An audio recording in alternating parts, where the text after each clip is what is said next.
noite, igreja. Quero convidar os irmãos a abrir suas Bíblias no livro de Juízes, onde está o texto que nós vamos meditar nessa noite. Se você está na igreja há algum tempo, eu creio que você já passou por aquela experiência triste e dolorosa, que é quando nós vemos alguém que se dizia nosso irmão, nossa irmã em Cristo, partir, abandonando a fé cristã.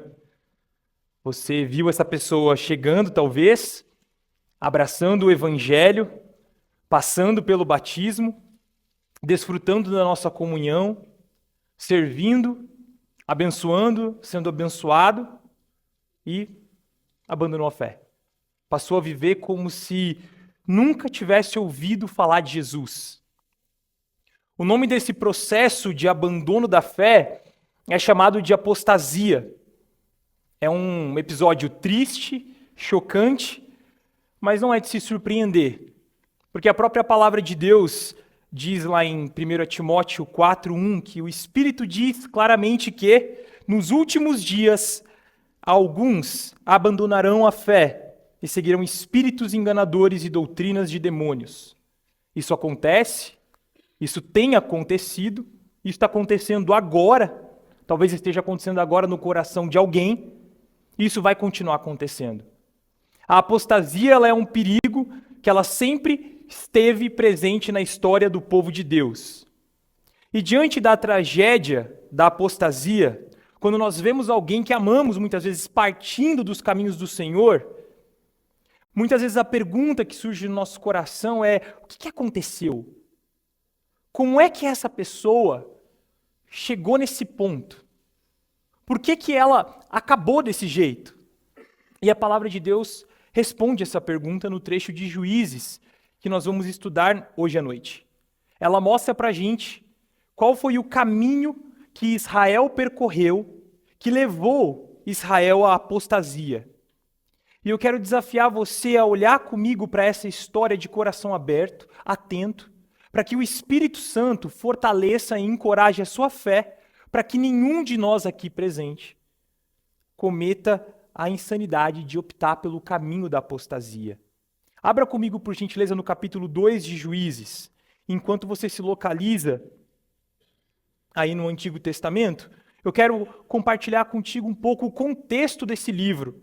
Juízes está narrando para a gente a saga desastrosa de Israel falhando em conquistar a terra prometida debaixo da liderança de juízes.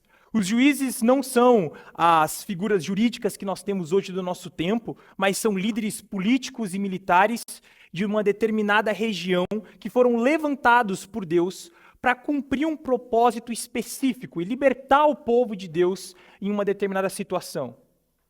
O Senhor Deus entregou Canaã, a terra prometida, nas mãos de Israel e ordenou que Israel expulsasse os idólatras daquele território para que eles não se contaminassem com os deuses falsos daquela região. Mas Israel falha miseravelmente em cumprir essa missão e acaba entrando em um ciclo vicioso de pecado que vai se repetindo e corrompendo o povo de Deus cada vez mais até eles chegarem no fundo do poço. Um versículo que resume muito bem a grande ideia desse livro é o versículo 6 do capítulo 17, que vai dizer que naquela época não havia rei em Israel, cada um fazia o que era certo aos seus próprios olhos.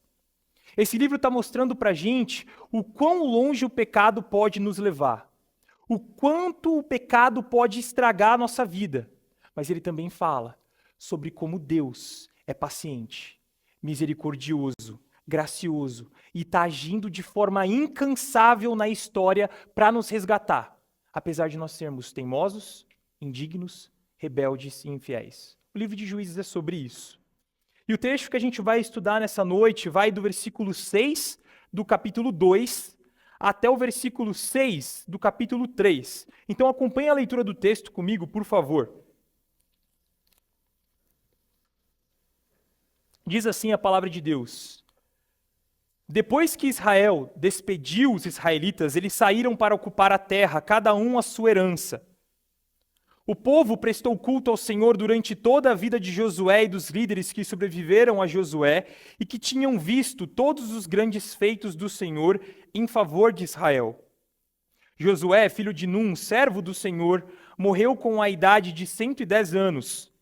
Foi sepultado na terra de sua herança em Timnat-Heres, nos montes de Efraim. E a palavra de Deus, ela está recheada de alertas sérios, advertências severas sobre os perigos e as consequências da apostasia. E nessa noite nós vamos olhar para a apostasia de Israel, para um dos períodos mais sombrios da história do povo de Deus, para entender como é o processo da apostasia, qual é o caminho da apostasia. Não importa se você é de família crente, independente de pedigree evangélico, todos nós estamos sujeitos à apostasia se não estivermos alertas, atentos, vigiando.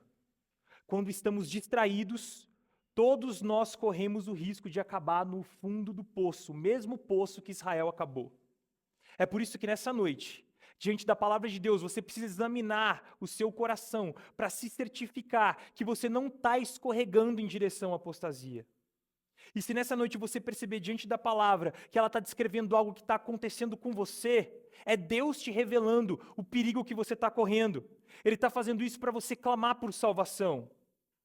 Mas se você percebe que talvez tem alguém do seu lado, um irmão, uma irmã, que está nesse caminho de apostasia, exorte esse irmão, essa irmã com amor, com coragem, com verdade. A carta de Hebreus, uma carta que foi escrita a um grupo de cristãos que estavam cogitando o caminho da apostasia por causa das dificuldades. Hebreus diz lá no capítulo 3, cuidado, irmãos, para que nenhum de vocês tenha um coração perverso e incrédulo, que se afaste do Deus vivo, ao contrário, encorajem uns aos outros todos os dias, durante o tempo que se chama hoje, a fim de que nenhum de nós seja endurecido pelo engano do pecado, pois temos sido participantes de Cristo se nos apegarmos até o fim à confiança que tivemos no princípio. Se você percebe que alguém do teu lado está escorregando por esse perigoso caminho, dá uma chacoalhada nele. Dá uma chacoalhada nela, aponta para Jesus, porque Jesus está com as mãos estendidas, pronto para nos colocar de pé e nos resgatar do terrível caminho da apostasia. E Ele nos faz isso nessa noite, nos alertando sobre o caminho da apostasia através da sua palavra. E a primeira coisa que nós aprendemos aqui no texto que nós lemos sobre o caminho da apostasia é que o caminho da apostasia começa com um discipulado falho. O texto começa voltando um pouco no tempo, descrevendo o cenário em Israel antes da morte de Josué, para que a gente consiga ver o quão longe Israel foi. O verso 6 e 7 conta para nós que enquanto Josué ainda era líder em Israel, ele enviou o povo para conquistar a terra prometida, e debaixo da liderança de Josué e dos homens que foram contemporâneos de Josué, o povo de Deus cultuava o único Deus verdadeiro, e somente o único Deus. Essa liderança havia visto Deus fazer grandes coisas em favor de Israel, mas eles falharam no discipulado. O que isso significa? Essa geração, que nós podemos chamar aqui talvez de geração Josué, ela passou. Josué morreu, foi sepultado.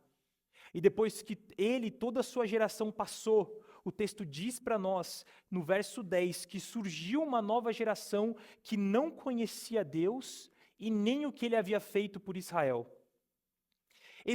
Essa falta de conhecimento não se trata de uma ignorância inocente, como se eles não soubessem de Deus porque nunca ouviram falar de Deus, da salvação de Deus, dos atos de Deus em favor do seu povo. Não. Eles ouviram sobre o que aconteceu no Mar Vermelho. Eles ouviram sobre o que aconteceu no Rio Jordão, no Sinai, nas muralhas de Jericó. Mas os grandes atos salvadores de Deus e, consequentemente, o próprio Deus deixaram de ser importante para essa geração. A geração de Josué tem a sua parcela de culpa nisso. Eles deveriam ter discipulado a próxima geração, se esforçado em ensinar a geração seguinte a entesourar Deus, a receber a fé como um tesouro, com paixão, com amor. Eles falharam. não transmitiram isso de forma completa para a geração seguinte. Talvez porque eles estivessem muito ocupados guerreando, lutando, se empenhando na conquista de Canaã, no cultivo da terra. Uma geração falhou em ensinar. A geração seguinte falhou em aprender. E por isso, porque eles falharam no discipulado, os israelitas entraram em um caminho de apostasia. Esse trecho está ensinando para nós algumas lições importantes sobre o discipulado. O discipulado é algo essencial na caminhada cristã. Todo cristão é um discípulo e também um discipulador. E o discipulado acontece quando nós compartilhamos a nossa vida, caminhamos juntos, vivendo a fé cristã juntos, ensinando e aprendendo sobre Jesus. Cada geração tem a responsabilidade de discipular a próxima. E a próxima geração que está surgindo tem a responsabilidade de aprender, de receber essa fé da geração anterior como a sua própria fé, como a sua vida, para também ser capaz de transmitir isso para a geração seguinte e assim sucessivamente. Quando isso não acontece, quando uma geração falha no discipulado, falha em ensinar ou falha em aprender, o evangelho deixa de ser precioso, deixa de ser importante, deixa de ser essencial e a geração é preparada para entrar em um caminho de apostasia. Nós aprendemos aqui que para a próxima geração não parar no caminho de apostasia, nós precisamos discipular. Precisamos transmitir Cristo e a vida com Cristo no Evangelho para a próxima geração. Mas também, a nossa geração tem a responsabilidade de receber esse ensino, se empenhar em aprender sobre Cristo, sobre o Evangelho, para que a nossa geração não acabe em apostasia também. Trabalhando com juventude há alguns anos, tanto em escolas quanto em igreja, eu já fui abordado algumas vezes por pais que pediram para conversar comigo porque estavam preocupados com com seus filhos. E alguns pais, muitas vezes, em um tom de cobrança, já sentaram para conversar comigo no sentido assim, dizendo coisas assim, viu? Deixa eu fazer uma pergunta aqui, marquei esse horário com você para saber se meu filho não está sendo discipulado. Meu filho não está sendo discipulado, não? Minha filha está usando umas roupas indecentes, meu filho está ouvindo umas músicas cheias de baixaria, minha filha está andando com má influência, o meu filho está indo para uns programas mundanos, o que está acontecendo? Vocês não estão discipulando meu filho, não? E geralmente eu respondo essas cobranças com todo respeito, com jeito, mas com algumas perguntas que nem sempre são muito agradáveis de ouvir. Mas quem é que comprou as roupas? Quem é que deu o celular e assinou a plataforma de música para o seu filho ouvir música? Quem é que dirigiu o carro para levar seu filho até o rolê? E quem é que levou ele lá para encontrar a galera que é má influência? Não foi a igreja, não foi a escola, foi? E eu falo isso porque nós precisamos nos lembrar que sim, a igreja e até mesmo a escola tem um papel importante na formação da próxima geração, mas a maior responsabilidade de formação espiritual, de discipulado, de formação de caráter, de transmissão de valores para a próxima geração é dos pais. E acontece no ambiente familiar. O papel da igreja é auxiliar, é contribuir. E não assumir o lugar das famílias no discipulado da próxima geração. E a triste verdade é que essas famílias que eu conheci, que se voltavam para a igreja com cobranças, quando elas mesmas estavam falhando no discipulado, elas não estão mais na fé hoje. Nem os pais, nem os filhos. Elas se perderam em um caminho de apostasia. Ouça o que a palavra de Deus diz em Deuteronômio 6. Estes são os mandamentos, os estatutos e as ordenanças que o Senhor, o seu Deus, ordenou que eu ensinasse a vocês para que os cumpram na terra em que vão entrar para dela tomar posse. Desse modo, vocês e seus filhos e os seus netos temerão ao Senhor, o seu Deus, e obedecerão a todos os seus estatutos e mandamentos que eu lhes ordeno, todos os dias da sua vida, para que nem tenham vida longa. Ouça e obedeça, ó Israel. Assim tudo lhe irá bem, e você será muito numeroso em uma terra onde fluem leite e mel, como lhe prometeu o Senhor, o Deus dos seus antepassados. Ouça, Israel, o Senhor, o nosso Deus, é o único Senhor. Ame ao Senhor, o seu Deus, com todo o seu coração, com toda a sua alma, com todas as suas forças. Que todas estas palavras que hoje lhes ordeno estejam no seu coração. Ensine-as com persistência aos seus filhos. Fale sobre elas quando estiver sentado em casa, quando andar pelo caminho, quando se deitar e quando se levantar. Amarre-as como sinal nas mãos e prenda-as na testa. Escreva-as nos batentes das portas da sua casa e nos seus portões. A geração de Josué estava ocupada demais. Atarefada demais. Engajada demais nas questões civis de Canaã. E falharam nisso aqui. E por isso, a geração seguinte se enveredou por um caminho de apostasia. E quanto a você? Você vai falhar também? Diante da palavra de Deus, você precisa se perguntar nessa noite o quão engajado e comprometido você está com o discipulado daqueles que o Senhor confiou a você. Eu estou realmente comprometido, envolvido, me dedicando para discipular a próxima geração, para que eles não se percam? Ou eu estou sendo negligente com a missão de Deus e preparando a próxima geração para abandonar a fé cristã? Se dependesse de você, só de você, não depende, mas se dependesse só de você, a próxima geração, ela seria uma geração apóstata ou uma geração fiel? Aos pais aqui presentes, muito cuidado. É fácil nós nos distrairmos, nós nos enganarmos, achando que nós estamos sendo fiéis porque a gente está ralando para dar para os nossos filhos aquilo que nós não tivemos na nossa infância nas boas intenções. Você com certeza já ouviu esse papo. Eu quero dar para o meu filho aquilo que eu não tive. Mas a Bíblia não nos chama em lugar algum para darmos para os nossos filhos aquilo que nós não tivemos na infância. A palavra de Deus não nos chama a darmos conforto, a melhor escola, as melhores roupas, a melhor viagem. Nós não seremos cobrados por essas coisas. Somos chamados a darmos Cristo aos nossos filhos. Somos chamados a transmitir o Evangelho, a graça, a ensiná-los sobre quem Deus é, sobre quem é o Deus que se revela na palavra e salva pecadores através de Cristo Jesus. É por essas coisas que nós seremos cobrados no dia do Senhor, porque se não fizermos isso, nós estamos contribuindo para que os nossos filhos entrem em um caminho de apostasia.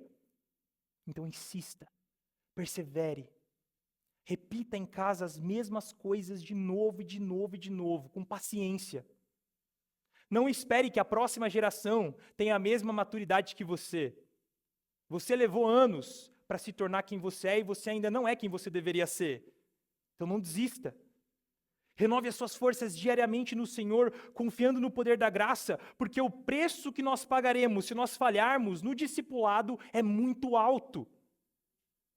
E nós, a igreja, nós estaremos aqui, com todas as nossas limitações, nossas imperfeições, com as nossas lutas, os nossos desafios, para te encorajar, para te ajudar, para te equipar, mas não para assumir um lugar que não é nosso.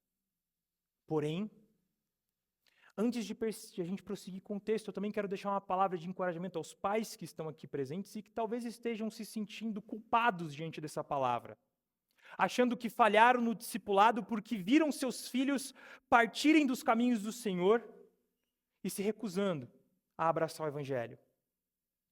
Se você, diante do Senhor, mesmo com todas as suas limitações, as suas fraquezas, as suas imperfeições, você sabe diante do Senhor que você buscou discipular os seus filhos no Evangelho, e eles ainda assim escolheram o mundo e o pecado, e deram as costas para Jesus, saiba que o Senhor não imputa culpa em você. O que define se falhamos ou não no discipulado não é se nós colhemos o fruto que esperamos ou não. O que vai determinar se você foi um pai fiel, uma mãe fiel, não é se os seus filhos estão na graça hoje ou não. Até porque nós temos adolescentes e jovens entre nós, eu sou um deles, que não foram discipulados pelos próprios pais por negligência ou por ignorância e hoje são crentes fiéis. Eles não são quem são por causa dos pais que tiveram, mas são quem são apesar dos pais que tiveram. É por isso que, diante desse ensino, você também precisa se perguntar se, além de ser um discipulador, você está sendo discipulado. Porque, além de ter a responsabilidade de transmitir Cristo, a próxima geração, fazendo discípulos, você tem a responsabilidade de se submeter ao discipulado e aprender com seus irmãos na fé, seus irmãos em Cristo, o que eles têm para te transmitir sobre Cristo.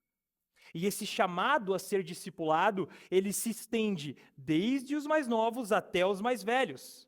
Porque a vida cristã é sobre seguir a Jesus, ensinar outros a seguir a Jesus confiando na graça de Deus, e assim vai ser até o fim.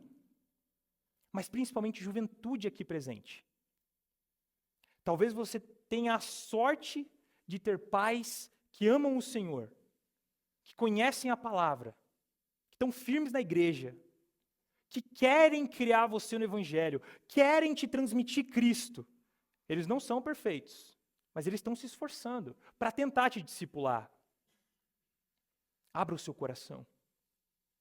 Abra o seu coração e aprenda com eles. Receba deles tudo que você puder. Ouça teus pais. Aprenda a viver com eles. Dê atenção para aquilo que eles querem te ensinar sobre o Senhor. Siga o conselho deles, a direção deles. Se submeta à autoridade e ao discipulado deles. Aproveite isso ao máximo. Deixe seus pais te ensinarem tudo o que eles têm para te ensinar sobre Cristo. Receba de coração aberto. Receba a palavra com humildade. Receba o tesouro do Evangelho. Essa é a maior herança que eles poderiam deixar para você. É Cristo, o Evangelho de Cristo. Que privilégio você tem. Você não sabe a falta que isso faz na vida de muita gente. Gente que talvez esteja aqui com você nesse salão e daria um braço para ter pais assim. Mas independente de onde você veio, independente do seu contexto familiar, uma coisa que nós podemos afirmar com tranquilidade nesta igreja é que ninguém que frequenta essa igreja vai poder dizer lá na frente: não tinha ninguém para compartilhar a vida de Cristo comigo. Não tinha ninguém para falar de Cristo para mim. Não houve ninguém para me ensinar o Evangelho. Ninguém me discipulou. Essa igreja promove diversas oportunidades de discipulado. Celebra a conexão, celebra homens, mulheres, confluir, lídias, kids, twins, teens, jovens. Então, ainda que você não tenha uma família que te discipule, Deus, em sua infinita graça, te inseriu em uma nova família, onde você tem diversas oportunidades de ser discipulado. Você vai encontrar no nosso meio pessoas que querem te ensinar e querem aprender sobre Jesus com você. Pessoas que querem te ensinar a palavra e querem aprender sobre a palavra com você. Que querem te ensinar mais sobre o Evangelho e querem aprender mais sobre o Evangelho com você, crescer com você, se fortalecer na graça do Senhor junto com você. O Senhor não nos desampara nesse sentido. Ele sabe do que nós precisamos. Ele sabe que nós precisamos de gente para compartilhar essa caminhada e Ele provê. Por isso, nosso coração precisa estar sempre aberto para o discipulado e se esforçando para discipular. Porque dessa forma, a gente vai se manter longe do caminho da apostasia e vai ser usado por Deus para manter outros longe também. Porém, a falha no discipulado não foi a única coisa que contribuiu para a apostasia de Israel. Quando nós seguimos adiante, nós descobrimos que a insistência na infidelidade também contribuiu para que Israel avançasse em um caminho de apostasia em direção ao fundo do poço. Uma vez que essa nova geração que surgiu em Israel não conhecia o Senhor e nem o que ele havia feito na história do povo de Deus, o texto conta para nós que os israelitas fizeram o que o Senhor reprova. Eles trocaram a adoração do único Deus verdadeiro, o Deus que os salvou da escravidão, e eles passaram a adorar os deuses falsos dos cananeus. O verso 13 nos conta que os israelitas começaram a cultuar Baal e Astarote. E a gente lê a descrição, esse trecho aqui, dizendo que eles passaram a cultuar outros deuses aqui, e a gente pode cair no engano que os israelitas apenas passaram a frequentar uma outra igreja. Como se eles passassem a cultuar um outro Deus, cantando umas músicas diferentes, estudando um livro diferente. Mas não era bem assim.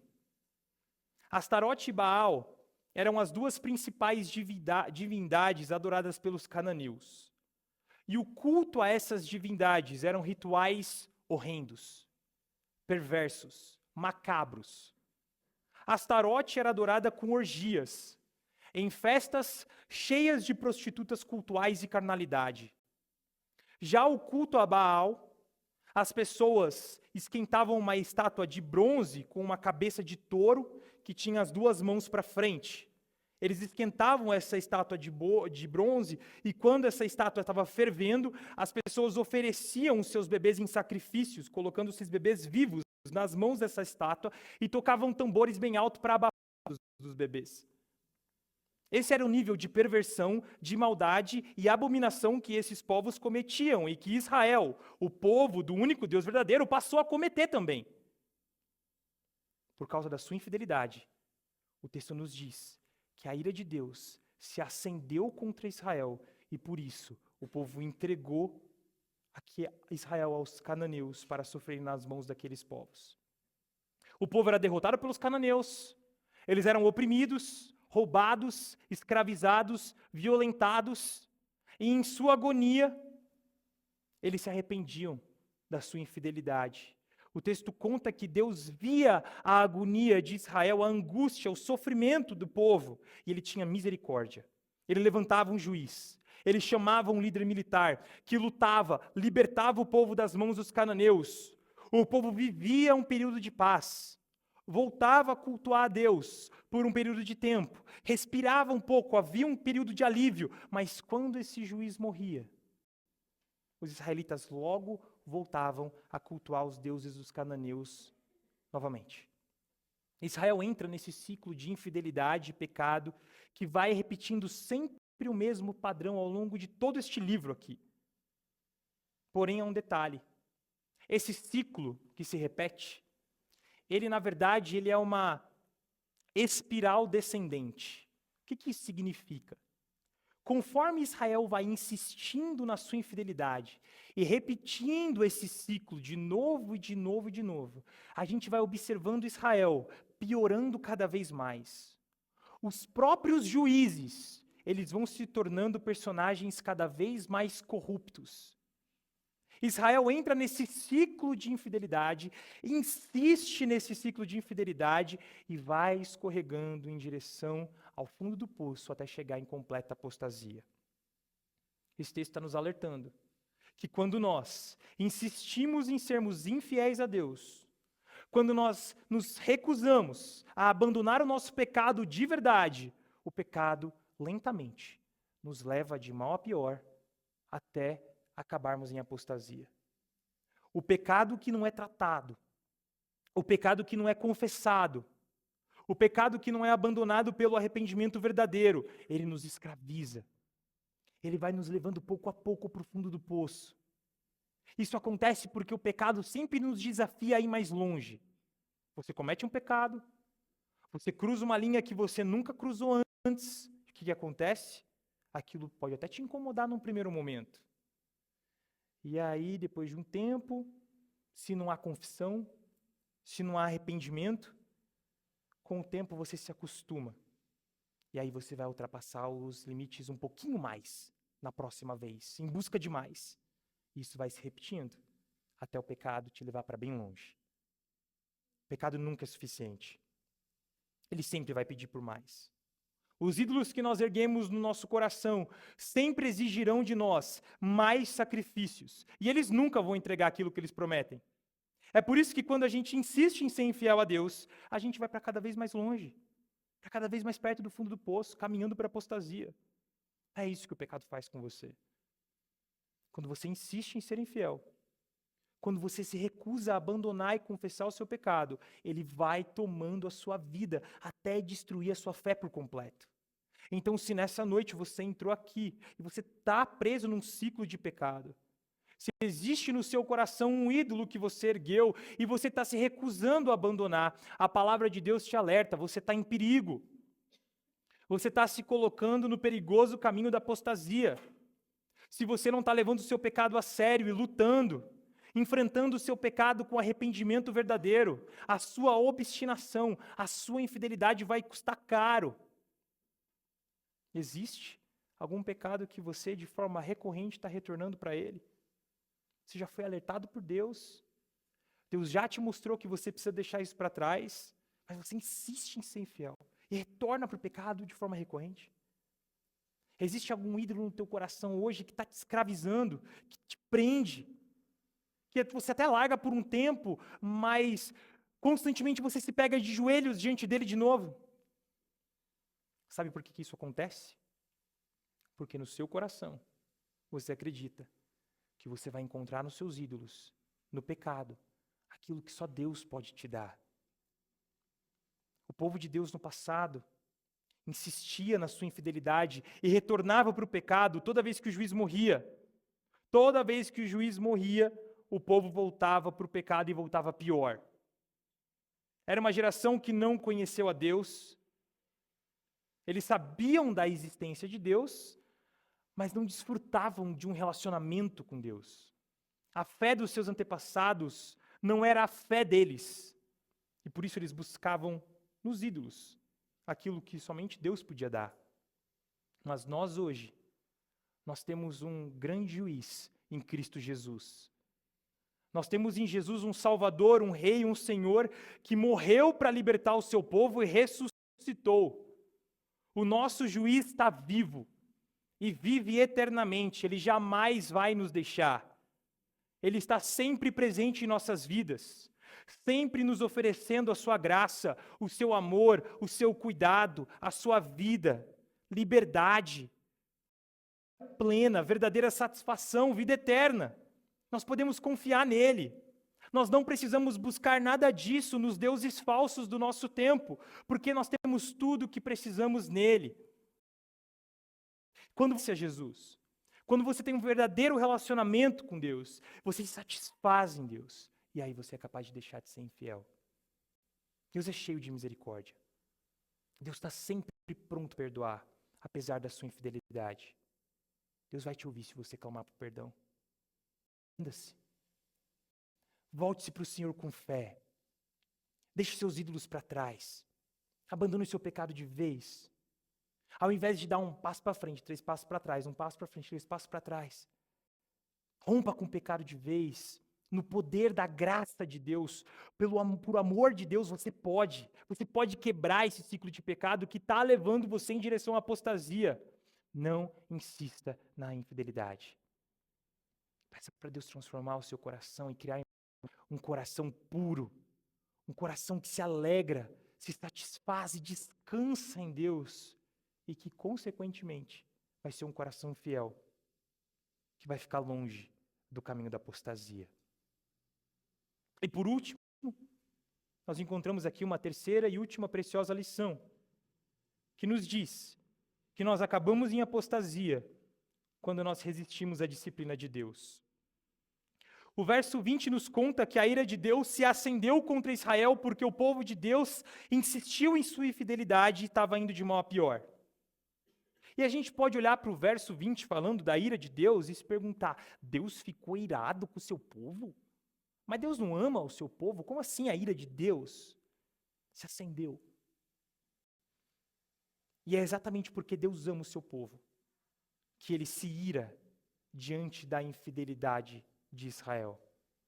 Essa ira é a ira fiel de um Deus que é amor. Deus fez uma aliança com Israel e Israel quebrou essa aliança.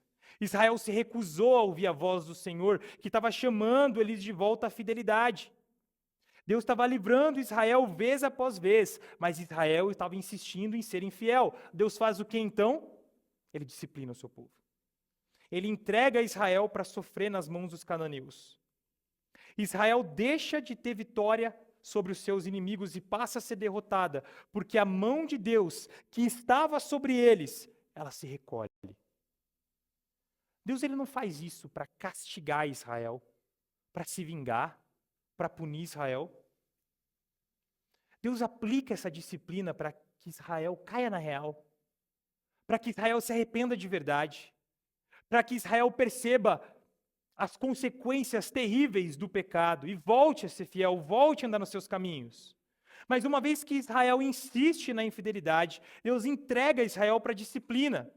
Não é que ele abandone Israel de vez. Ele está permitindo que Israel sofra as consequências da infidelidade para ser restaurada. Porém, o texto nos diz, já no capítulo 3, que Israel, mesmo sofrendo nas mãos dos cananeus, Israel não se levanta para lutar contra os cananeus.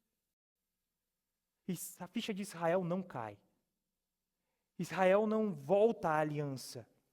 Israel resiste. De forma obstinada, ao invés de se voltar para o Senhor e restaurar a aliança que foi quebrada por causa do pecado, os israelitas fazem novas alianças. Eles se casam com os idólatras. Eles se unem aos povos estrangeiros na esperança de que eles encontrariam alívio para o sofrimento deles. Na esperança de que eles deixariam de sofrer nas mãos dos cananeus. Mas nada disso acontece. Israel resiste à disciplina, não se volta para o Senhor, se afunda ainda mais em idolatria, sofre cada vez mais as consequências do pecado e acaba em apostasia total. Esse trecho está nos ensinando que quando nós insistimos na nossa infidelidade, nós seremos disciplinados pelo Senhor. O Senhor virá com disciplina para nossos ídolos. A disciplina de Deus na nossa vida é um sinal do seu amor por nós. É um sinal da sua fidelidade. É um sinal da aliança que Ele fez conosco em Cristo. Porque Deus ama os seus filhos, Ele disciplina os seus filhos. E Ele faz isso de diversas formas. Mas o que nunca aconteceu, e nem vai acontecer, é Deus permitir que os seus filhos vivam em pecado, em paz. Olha só o que o autor de Hebreus diz lá em Hebreus 12, do verso 5 ao verso 11. Esse texto explica de maneira clara a disciplina de Deus. Leia comigo. Vocês se esqueceram da palavra de ânimo que ele dirige a vocês como a filhos. Meu filho, não despreze a disciplina do Senhor, nem se magoe com a sua repreensão, pois o Senhor disciplina quem ama e castiga todo aquele a quem aceita como filho. Perseverem na disciplina. Deus os trata como filhos. Ora, que filho não é disciplinado pelo pai? Todavia, se vocês ficarem sem disciplina, da qual todos se tornaram participantes, então vocês são bastardos, não são filhos. Além disso, tínhamos pais humanos que nos disciplinavam e nós os respeitávamos. Quanto mais devemos submeter-nos ao Pai espiritual para assim vivermos. Os nossos pais nos disciplinavam por curto período, segundo lhes parecia melhor. Deus, porém, nos disciplina para o nosso bem, para que participemos da sua santidade. Nenhuma disciplina parece motivo de alegria no momento em que é recebida, mas sim motivo de tristeza. Mais tarde, no entanto, produz fruto de justiça e paz para aqueles que por ela foram exercitados. A disciplina é um sinal do amor e da fidelidade de Deus na vida dos seus filhos. E ela tem o objetivo de nos restaurar, de nos levar para o pecado, para a santidade, da infidelidade para a fidelidade. É por isso que nós precisamos nos submeter, receber a disciplina de Deus, aprender o que temos para aprender, se voltando com humildade para o Senhor. Porque quem resiste à disciplina, quem é obstinado, insiste no pecado, mesmo com Deus pesando a mão, acaba em apostasia. Então, se hoje você está colhendo as consequências da sua infidelidade, se você sente a mão de Deus pesando sobre a sua vida, se você está sofrendo de alguma forma por causa do seu pecado, não fuja do Senhor. Fuja para os braços do Senhor. Lembre-se que a disciplina de Deus na sua vida é uma disciplina misericordiosa. É uma prova do amor do Senhor por você. Submeta. Como é que você faz isso? Reconhecendo o seu pecado, confessando o seu pecado, se humilhando debaixo da poderosa mão de Deus, colocando a sua cara no pó, abrindo o coração para receber do Senhor aquilo que tem para você e deixando o seu pecado para trás de vez. Se você tiver que sofrer alguma consequência por causa do seu pecado, sofra, aguente firme, pague o preço, aceite a situação ao invés de tentar escapar. Suporte as dificuldades, consciente de que Deus está querendo te ensinar, te restaurar. Isso vai te fazer bem, isso vai ser bênção para a sua vida. Agora, se você resistir, se você fugir, se você tentar dar um jeitinho, endurecer o coração, esconder o seu pecado, você vai acabar em apostasia. Esse é o destino de todos aqueles que resistem. A disciplina virá sobre a sua vida de diversas formas. Deus é muito criativo na hora de chamar a nossa atenção e de nos fazer ouvir a sua voz. Mas principalmente através da nossa família da fé, através da igreja. Nessa igreja nós somos exortados, nós somos confrontados, nós somos disciplinados, nós somos chamados ao arrependimento em amor e em verdade, conforme o Senhor Jesus nos orienta lá em Mateus 18. Como é que você reage quando essa confrontação vem? Quando chamam a sua atenção? Quando você tem aquela conversa difícil, dura, em que alguém aponta o seu pecado em amor e te confronta em verdade em amor? Quando o sofrimento te surpreende e as consequências do pecado começam a bater na porta da sua vida, como é que você reage? Você ouve com humildade e recebe? Ou você resiste, fecha o coração, inventa desculpas, tenta se justificar, culpa outros? Cuidado. Essa é a atitude de alguém obstinado, que resiste à disciplina do Senhor. Quando o Senhor vier, lembre-se, Deus está te livrando do caminho da apostasia. Submeta-se. Humilhe-se debaixo da poderosa mão de Deus. Isso vai livrar você do trágico fim da apostasia. O fim da história de Israel nesse livro é trágico. Qual é que vai ser o fim da nossa história? Você vai ser mais um que daqui a alguns anos a gente vai pensar: poxa vida, aquele lá estava aqui, provou da nossa comunhão, ouviu a palavra conosco, serviu conosco, e hoje está longe, no pecado. Se hoje você não está seguindo a Jesus, aprendendo sobre Cristo, com Cristo, numa vida de discipulado, se hoje você está insistindo em ser infiel a Deus e se resistindo, evitando a disciplina do Senhor, você está caminhando para a apostasia. E se diante da palavra de Deus nessa noite você percebe que você está nesse caminho, clame a Deus para que Ele te salve. Clame a Deus pela misericórdia dEle. Deus enviou Jesus, o seu único filho, para morrer na cruz por amor a pecadores. Jesus venceu a morte e o pecado na cruz. E por causa de quem Jesus Cristo é, e por causa do que Ele fez por nós na cruz, se você confiar nele, Ele é capaz de fazer por você o que nenhum juiz mortal seria capaz de fazer. Pela fé em Jesus, nós podemos ser resgatados do caminho da apostasia. E ainda que você esteja longe, ainda que você se sinta perdido no fundo do poço, não tem fundo de poço que Jesus não possa alcançar.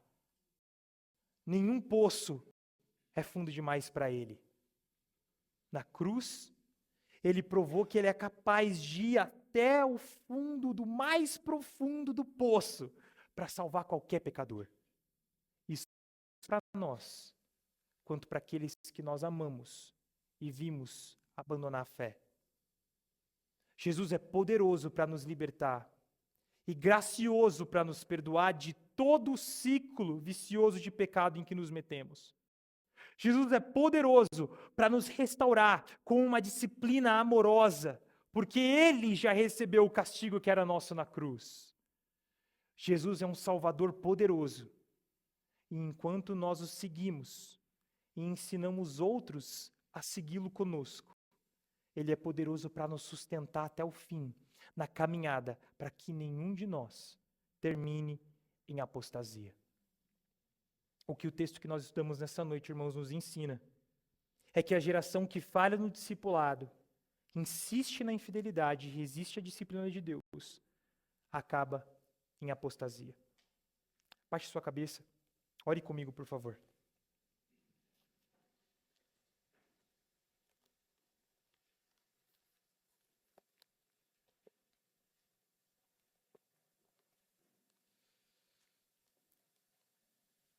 Senhor Deus, nessa noite, nós entramos na Tua presença como Teu povo, como filhos do Senhor que foram alcançados pela Tua graça, e nós reafirmamos a nossa confiança na misericórdia do Senhor. Nós reconhecemos na Tua presença, Deus, que nós temos em nós um coração inclinado para aquilo que é mal. Um coração, Senhor, que está sempre pronto, sempre inclinado para nos arrastar para longe dos Teus caminhos. Tenha misericórdia de nós, ó Deus. Nos ajuda, Senhor, a Te seguir de todo o coração. Nos ajuda, Senhor, a Te amar de todo o coração. Nos ensina, Senhor, a nos alegrarmos e nos satisfazermos em Ti. Cria em nós, Deus, um coração humilde, ensinável, que está sempre pronto para receber do Senhor aquilo que o Senhor tem para nós. E assim, Senhor, nós estaremos livres, distantes do caminho da apostasia. Eu oro em especial pelas famílias dessa igreja. E peço a Ti, Deus, que o Senhor renove as forças, que o Senhor revista todas as famílias dessa igreja com temor, com o poder do Teu Espírito Santo, com sabedoria que vem do alto, para que cada família aqui, cada pai, cada mãe, assuma a responsabilidade de discipular os seus filhos.